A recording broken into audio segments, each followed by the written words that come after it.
What's going on, guys? This is Ozzy from Gotham Rouges. I have recently changed the channel name to FATT. It's an acronym for Fantasy All the Time. So all the videos are now going to be uploaded onto my FATT YouTube channel. So that's a nice little link to it.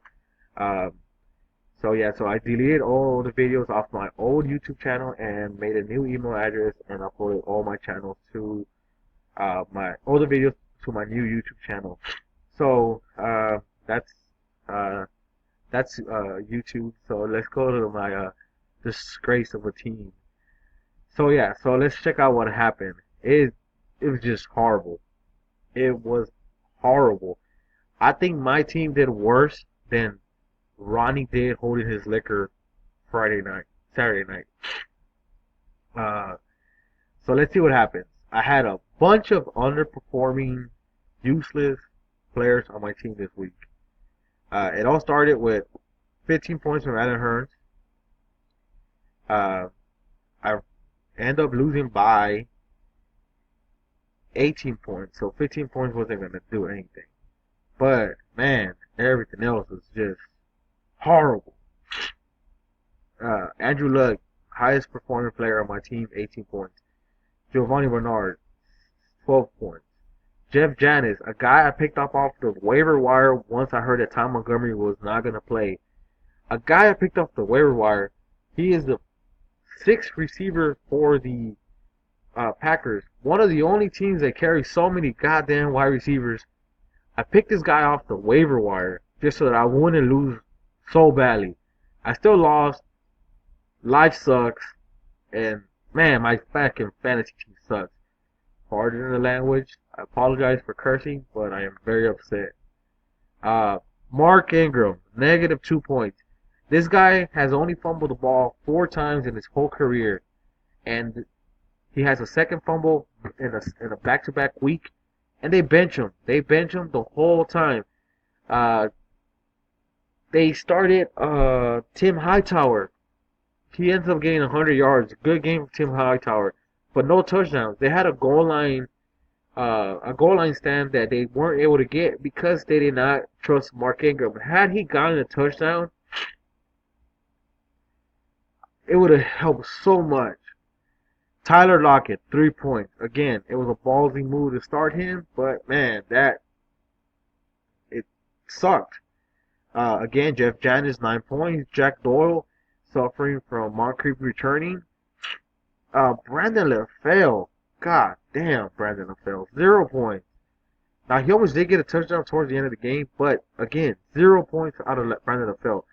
The Packers defense, 0 points.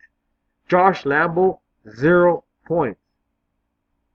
This is by far the worst outing in probably all of fantasy football ever. So yeah, so let's see what Despicable Lee did. He only scored 61 points, but was more than enough to beat me. His highest scoring points players were Jordy Nelson and Azir Carell.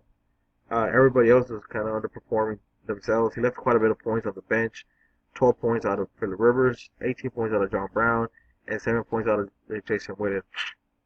So yeah, it was just underperforming like a motherfucker. Are maybe out of the playoffs. Not 100% sure yet. I haven't done the math, but it's looking very unlikely as of right now.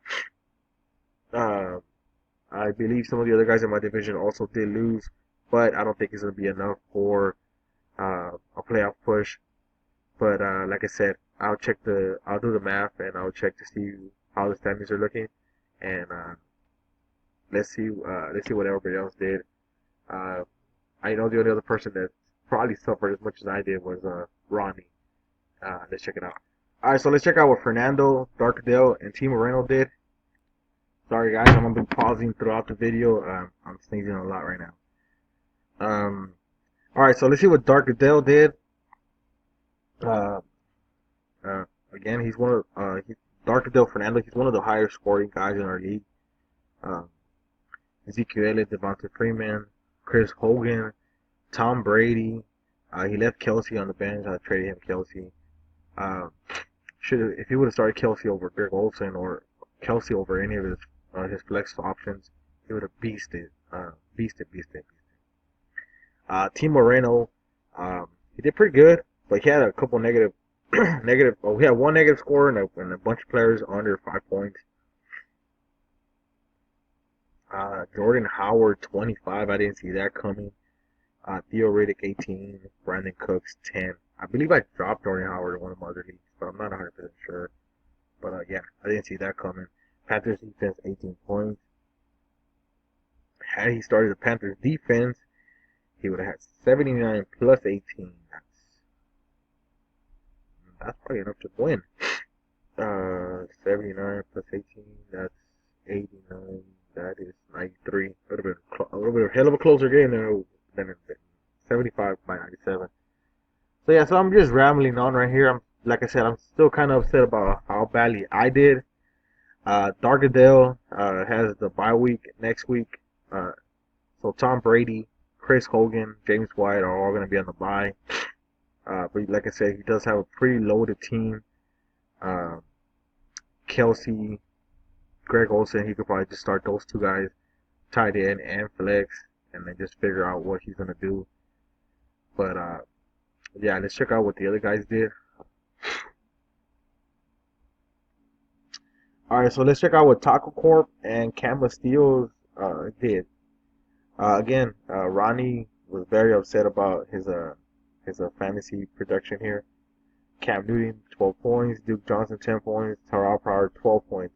Only guys in double digits. He left Andy Dalton with 19 points on the bench, and he had a bunch of underperforming players on his team. 1 point Don Jackson, 4 points Johnny Hopkins, 2 points Will Fuller, 3 points Jimmy Graham, 1 point Patriots, and 7 points Matt Prater. To an astounding amount of 52 points, easily doubled, almost tripled by Taco Corp. Crazy stat line here. 33 points Aaron Rodgers, Frank Gore, DeMarco Murray, Dante Moncrief coming off of an injury, shows up and still shows what he could do.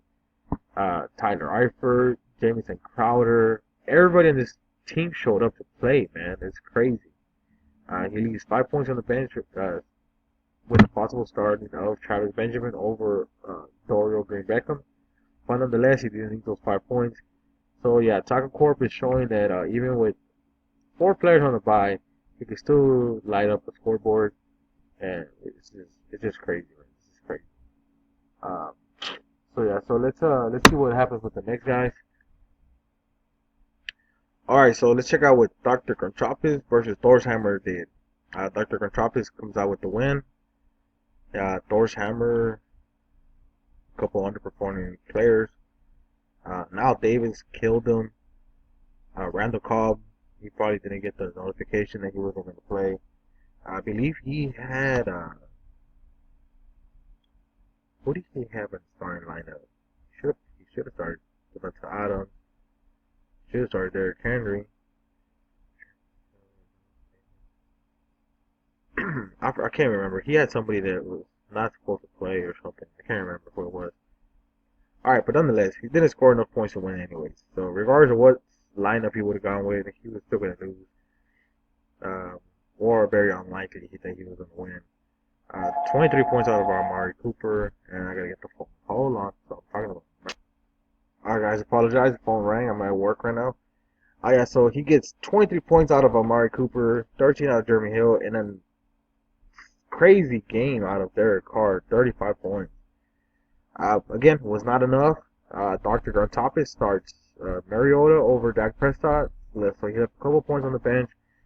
19 out of Mariota, 10 out of Christian Michael, 10 out of David Johnson. Both of those guys have came down to earth, but he got good games out of those guys earlier in previous matchups.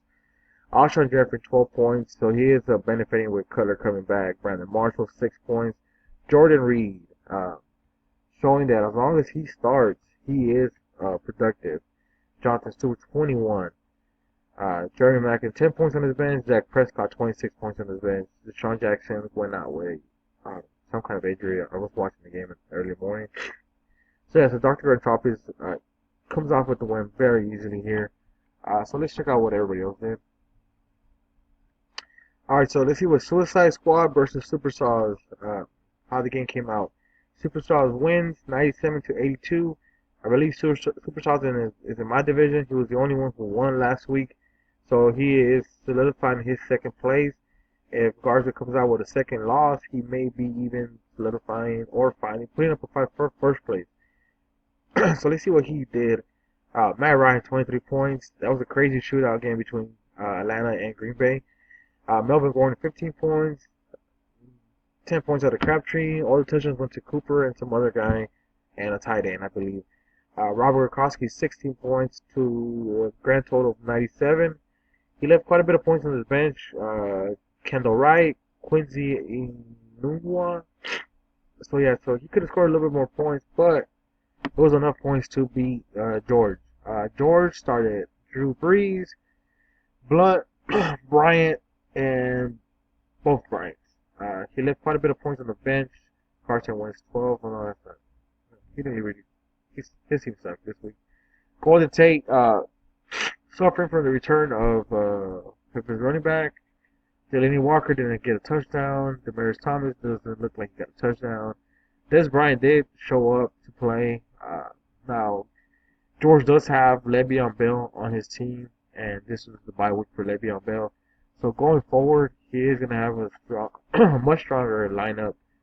LeGarrette Blount is just showing that he is the number one running back for the Patriots. So even with the possible return of Dion Lewis, he still has to get back in game form. So LeGarrette Blount seems to be the lead back for a very high scoring team. All he has to do is get a couple more goal line touches, or get involved in the passing game to a certain extent.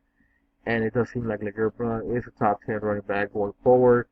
He may be already at the top 10 right now in scoring. I'm not sure if in fantasy football or in the PPR format, but LeGarrette Blount showing that it doesn't matter what team he's on, what format, what offense he's in, that he is a very valuable player.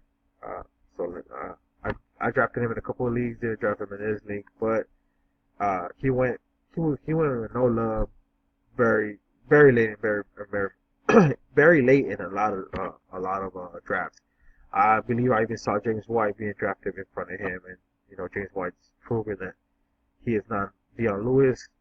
So going forward, LeGarrette Blount, Latavius Murray, and Le'Veon Bell, all three running backs, George should be able to get some wins very easily. Now Le'Veon Bell was suspended for the first 3 games, so that could be the reason why George lost a couple of the first games.